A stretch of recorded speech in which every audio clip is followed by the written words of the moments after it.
all, welcome back to SAP MM channel. Today we learn more about the interview questions asked for 1+ years of experience. This video help you out to crack the interviews and get the offer letter as soon as possible. I have come up with the interview questions which been asked in the several interviews, and this will help you out to answer the tricky questions as well. So let us start the video. What key data is maintained in the accounting and the costing views of a material? Here in the material master, what key data have been maintained under accounting view and the costing view? This is the question. So the answer should be the accounting view holds the information which is important for the stock valuation and the financial posting. It includes the valuation classes, standard price or the moving average price depending upon the material type.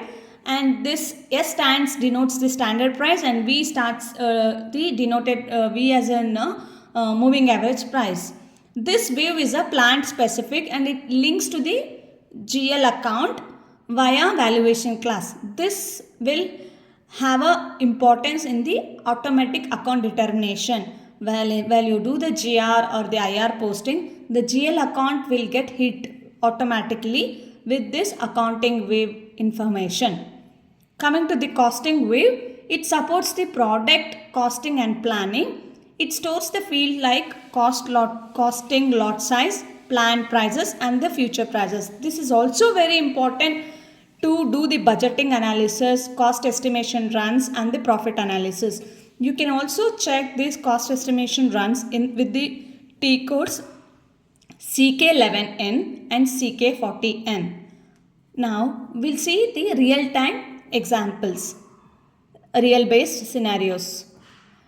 A manufacturing company maintains a standard price and the valuation class in the accounting view to determine the GL account. As I said, it will hit in GR posting.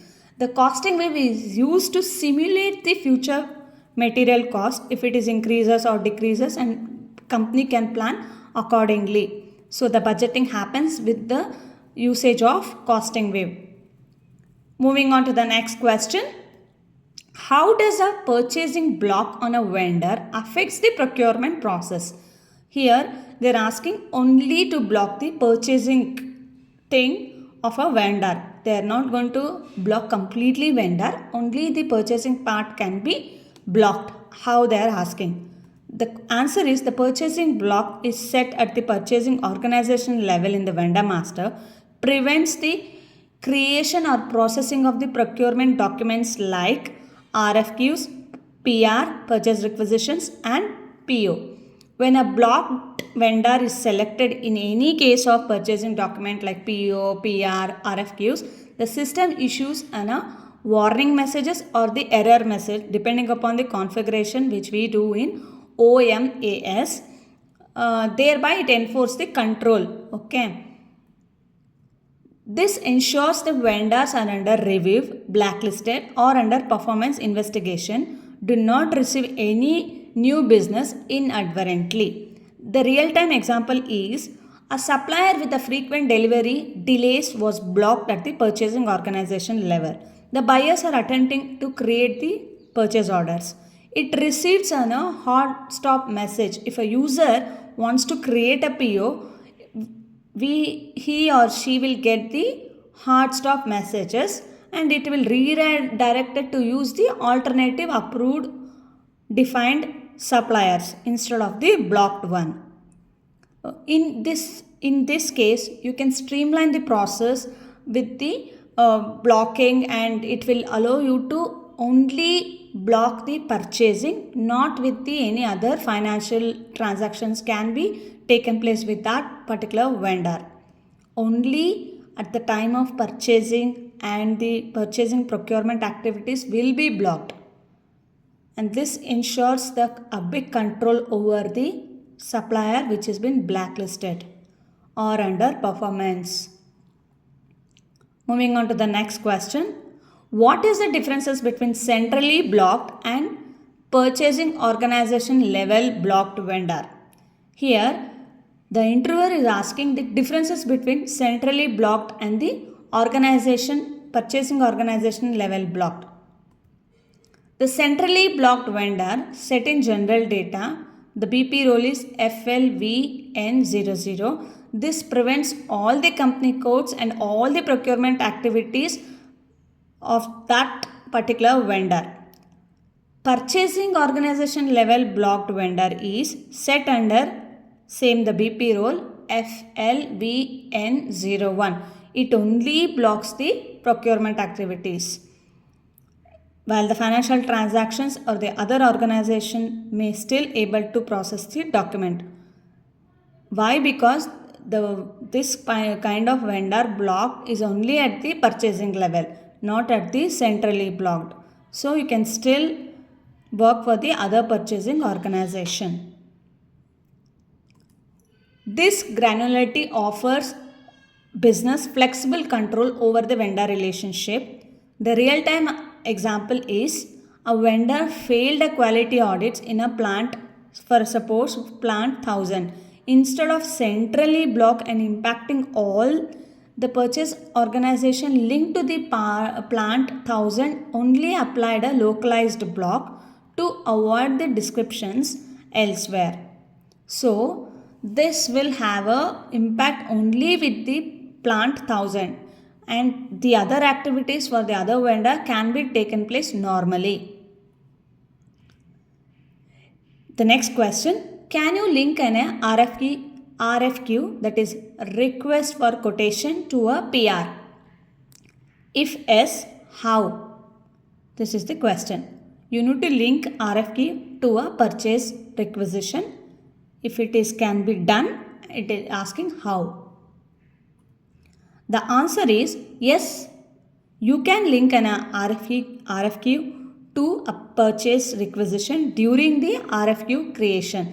In T code ME41, enter the PR number in the item overview section. You will get the PR number in the item overview section. This links the RFQ to the requisition, allowing the PR item to be tracked across the RFQ and the quotation complete process, and this ensures the traceability from the demand, that is from the PR to the quotation and ultimately to the PO.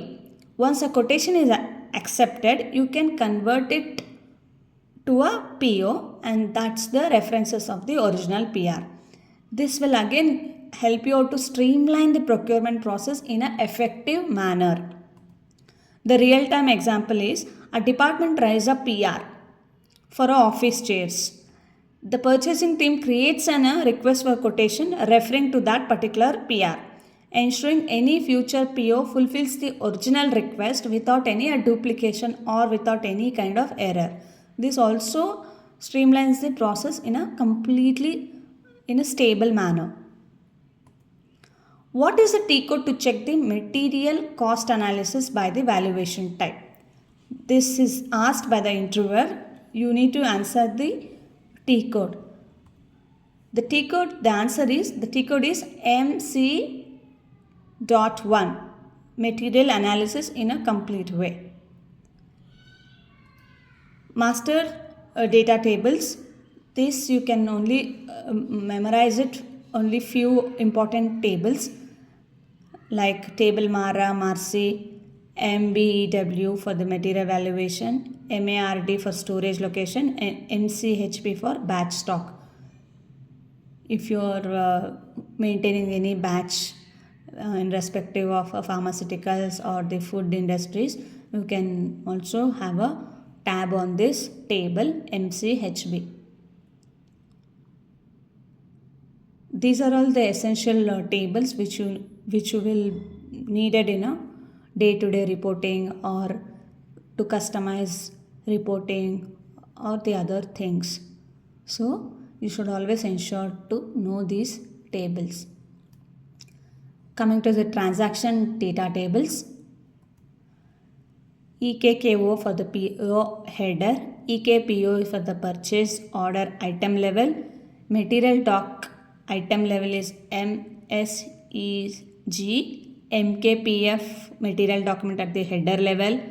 Then coming to the invoice document at the header level, RBKP, and again invoice document at the item level, RSEG. These are all 6 is also important when you're going to pull the report of the any transactional data if you need, or any report you need to do with respect to the business requirement. You should be able to know the tables EKKO, EKPO for the purchasing order, and material document MSEG, MKPF. These are the material documents. Coming to the invoice document, RBKP, RSEG. This you should know. Thank you all, and do subscribe. Your subscription is a motivation for me to come up with many more videos and to help you out to crack the tricky interviews and get the offer letter as soon as possible. Thank you all.